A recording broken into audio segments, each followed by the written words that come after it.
Hey everybody, Josh Miller here from Riverstone Kennels and Retriever Roadmap, and I'm here today on behalf of Sitka Gear and gonna go through taking a young dog and introducing them to decoys for the first time.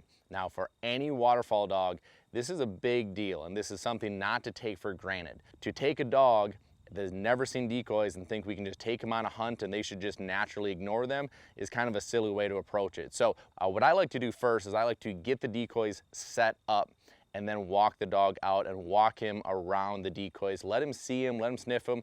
Now you may get a dog that's a little shy, might be a little nervous around them, but the more you walk around them, the more you desensitize them, to the decoys, and that, they just learn, oh, these aren't a big deal, these are just gonna be here. Then I like to go back and I like to take a white bumper, and I'm specifically doing this in a mowed area, so think of your front lawn.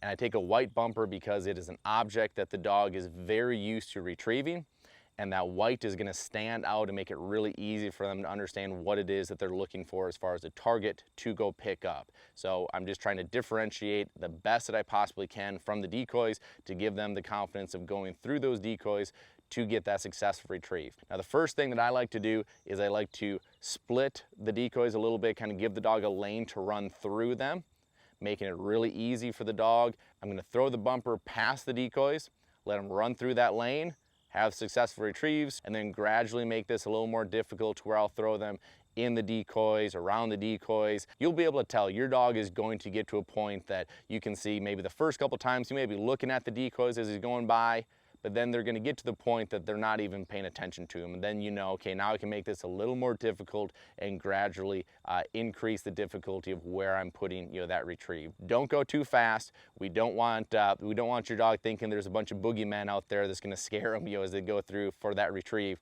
We want them to take this easy, step by step, and then hopefully to the point they don't even pay any attention to the decoys at all.